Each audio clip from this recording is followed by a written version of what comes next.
Senhor nobre pastor Silvio Renato, bom dia, como o senhor está? Caro colega, estou bem. Espero que você também esteja. Estamos começando dessa forma formal. Forma formal é boa, né? É boa. O de carona no sermão. E aí, como é que você tá, pastorzão? Tudo bem. Olha, hoje nós estamos vindo aqui de carregar um piano. Terminei minha mudança. E vocês não imaginam, quando você precisar mudar piano, chama o pastor Rodrigo, que o sujeito é forte. Eu seguro muito bem as teclas, viu, gente? Pastorzão, fiquei sabendo aí que domingo passado foi uma bênção, hein? Boa mensagem, um bom sermão, falando sobre a maravilhosa e a extraordinária, extravagante graça de Deus. E aí, mas me fala como é que foi? O que você pregou? Como é que foi o trabalho? Olha, esse assunto eu pensei, por exemplo, maravilhosa, porque é um dos hinos mais cantados e mais conhecidos no meio evangélico é o Maravilhosa Graça, né? Maior que o meu pecar, né? E a graça é realmente uma coisa maravilhosa. E é extraordinária porque ela não é do senso comum. Por natureza, nós não fazemos as coisas de graça. Sobretudo no mundo capitalista, neoliberal como nós vivemos, que tudo tem que você levar vantagem.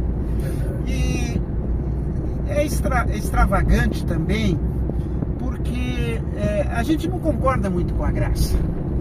A gente acha que as pessoas têm que pagar pelo que fazem, receber pelo que fizeram de bom. Aí a gente fala das estrelinhas lá no céu, né?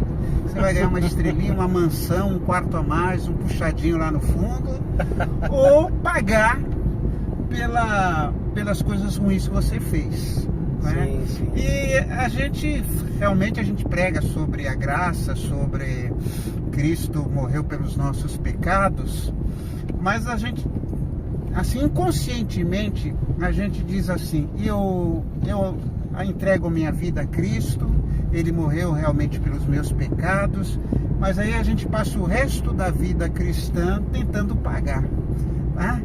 Então se eu não for na igreja, se eu não der o dízimo e etc., então eu não vou merecer. E uma coisa que a gente não entende é que graça não tem a ver com mérito, né? Mérito é totalmente diferente. Mérito é pago. Sim, né? Tá aí a ideia do meritório, né?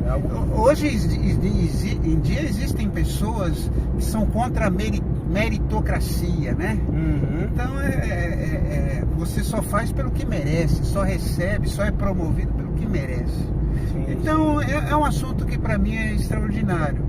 E eu dividi a mensagem, que aliás eu achei que foi um pouco comprida, mas primeiro que graça não é um recurso que a gente tem para depois fazer o que quiser, né? Graça não significa que Deus liberou geral, né? Ou seja, a graça ela vem exatamente para nos transformar. Perfeito. Então, uma pessoa que recebe a graça, ela não vai ser a mesma. Verdade. Ela não vai dizer, bom, já que é assim, né, então vou pecar à vontade, porque até eu fiz uma pergunta, né, se eu soubesse que não existe céu, se realmente eu descobri, não existe inferno, a minha vida seria diferente, porque tem gente que só quer saber da graça para não ir para o inferno. Então, sim. Isso não tem nada a ver com a ética de Cristo, né? Sabe que você estava me falando agora sobre a sua mensagem, e domingo eu estava na Igreja Batista de Jardim Teles de Menezes, ali em Santo André, e estava pregando também sobre Gálatas 5, que é propriamente dito um exercício, uma reflexão sobre a graça de Deus. O apóstolo Paulo ele discorre sobre a graça como uma libertação do ser, e a graça também como uma prevenção contra a libertinagem, né? E você está falando aí sobre essa extravagante, essa escandalosa graça. Eu fui, sabe, me recordando, falando, puxa, mas onde que eu estava falando a respeito disso, que é tão vivo, é tão, sabe, tá tão na minha cabeça agora. E aí eu me lembrei de fato que eu estava falando sobre a graça de Deus e o quanto que isso na história, não somente agora, mas até nos princípios, né, no momento com o apóstolo Paulo vivo, era também um escândalo para eles. Eles tinham que impor regras, eles tinham que impor talvez condições. Não é só a graça, é a graça, mas também a circuncisão. Não é só a graça, é a graça também, mas também a abstinência de certos alimentos. Não é só. Então aí o apóstolo Paulo ele fala, não, é isso mesmo. O exercício de entendimento para a mensagem da cruz é a graça e ponto. É essa maravilhosa graça, é somente a graça e a graça basta, né? A graça é o suficiente para nós. Então, quando você fala tudo isso, eu fico imaginando o quão escandalizador foi para aquele período e assim também para nós, que é uma sociedade meritocrática, neoliberal, que mexe, né, com capitais, que mexe com essa ideia de eu faço aqui, recebo ali, eu tomo lá da cá. Não tem almoço grátis. Não tem barganha, sabe? Não tem barganha. É tudo isso. Então de fato, falar sobre a graça de Deus no púlpito de uma igreja ainda é escandalosa, né? Eu estava pensando aqui agora, quando a gente dá um presente, por exemplo, para um filho. Uhum. Você não dá um presente para um filho pensando em receber alguma coisa em volta. O simples fato de dar um presente, ver a alegria do seu filho, de satisfazer um desejo do seu filho, já é uma recompensa suficiente. É verdade. Então, muita gente, a gente precisa entender isso. Quando eu dou meu dízimo, quando eu faço alguma coisa, ajudo alguém, sirvo em alguma área, eu estou fazendo isso por amor, pelo prazer, porque Deus foi tão bom comigo. Eu tenho um padrão, eu tenho um exemplo, um paradigma de amor, de graça. Então, é impossível para alguém que se encontrou com Cristo não ser uma pessoa generosa, não ser uma pessoa bondosa, não ter prazer na satisfação dos outros. É verdade. E eu disse também que eu usei o sermão, o texto sobre o filho pródigo, né? E o filho pródigo dizia assim: pai, não precisa me chamar de filho, eu quero ser um jornaleiro, eu quero ser um diarista teu. Uhum. Né? Eu não precisa me tratar como filho, eu vou te servir, assim, eu vou pagar tudo que eu fiz de errado. E pensando na nossa pecaminosidade, na bondade de Deus, sabe quando a gente ia pagar? Nunca. Eu que pequei menos, talvez demorasse menos tempo. Mas você, Rodrigo, tenha paciência. Quanto tempo você não ia pagar nunca os seus pecados? Não, sem condições, sem condições. É por isso que eu tenho que me abraçar na graça, né? Isso mesmo. E a graça não é só para os bons. A gente acha que a graça é para quem? É uma coisa que choca a gente, né? Será que Deus me ama tanto quanto ama? Vamos dar um exemplo aqui bem drástico. Hitler. Uhum. Ele ama Hitler. Amou Hitler. Não é? Porque não é uma questão de mérito. Deus, ninguém pode me amar mais quanto Deus. Sim. E eu lembrei aquela passagem do sujeito que entrou às 6 da manhã, depois o outro foi trabalhar às 9, outro ao meio-dia, outro às 3, outro às 5 da tarde, e todos receberam a mesma quantia. Pois e falou, peraí, eu trabalhei o dia todo, e agora você me paga o mesmo daquele que só trabalhou 1 hora? Acho que um chegou lá, Deus, é a meritocracia. É a meritocracia. Isso é injusto, Deus. Eu mereço muito mais. Pois é, a lógica de Deus não é capitalista, não é uma lógica de mercado, né? Não é verdade.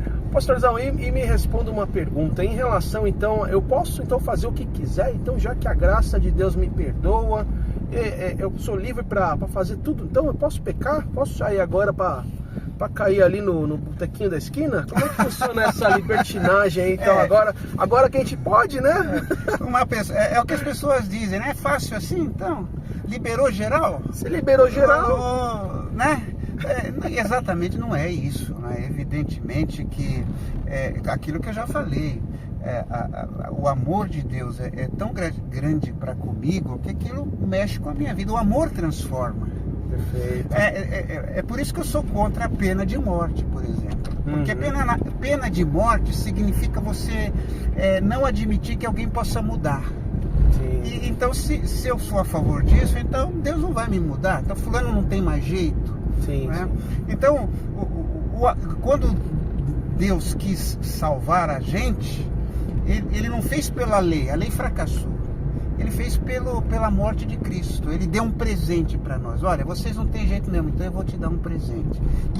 Então a transformação na nossa vida é fruto da obra de Deus em nossa vida, de Cristo agindo em nossa vida. É exatamente uma vida que experimenta o amor de Deus. Quem não perdoa é porque não foi perdoado. É exatamente isso. Muito bom, muito bom. Eu me lembrando ainda sobre Gálatas, né, que o apóstolo Paulo fala muito sobre esse exercício da graça e sobre a graça como libertação, mas não como libertinagem. Tem sempre um espertinho, né, que faz essa pergunta: ô pastor, então quer dizer que eu posso pecar se a graça de Deus me salvou, então o pecado então tá purificado, tá tudo certo? Aí o apóstolo Paulo ele responde: usem dessa sua criatividade para pecar no exercício de servir. Sirva o próximo, sirva, mas não sirva de qualquer jeito, sirva em amor. E aí nesse exercício de amor a gente vê aí o fruto do Espírito sendo construído no nosso coração, né? Eu sempre digo que pecar quando nós temos certas regras, certos valores que vêm de Deus, não é por causa de Deus, é por nossa causa. É verdade. Então tudo aquilo que a gente chama de pecado, né, é aquilo que vai nos prejudicar. Exato. E eu disse uma coisa também no sermão, que o pai não proibiu o filho de sair, não ameaçou o filho, deixou ele ir. Verdade. A graça dá essa liberdade. Aí a gente fala: não vai, Deus vai te castigar, vai te pegar, como aconteceu quando na abertura dos Jogos Olímpicos. Eu vi muita gente falar: é o castigo de Deus. Eu não sei lá o que aconteceu, que Deus castigou porque abriram lá com a ceia, com as drag queens, né? Sim. Aí a pessoa pensa assim: não, Deus fez, Deus vai castigar. Não, Deus nos dá essa liberdade.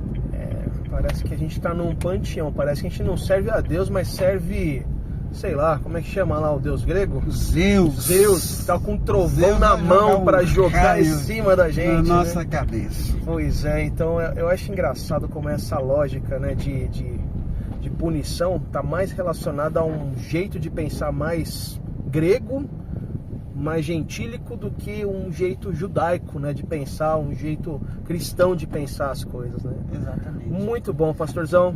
Eu tô Isso aqui aí. agradecendo novamente a sua presença e participação. Pastor, muito obrigado por nos abençoar com esse sermão tão rico, tão poderoso. A gente ouviu muitos feedbacks positivos. Acho que muita gente saiu aí agraciada com esse sermão sobre a graça. E eu também deixo aí esse convite para você também se conectar nas redes sociais. Nós temos aí no nosso canal a própria mensagem do Pastor Silvio gravada também na íntegra, se você quiser ouvi-la. E essa conversa também que é maravilhosa. Então, gente, foi um prazer. Pastorzão, Deixa seu like, hein? deixe o seu like e até a próxima semana. Tchau, tchau. Até.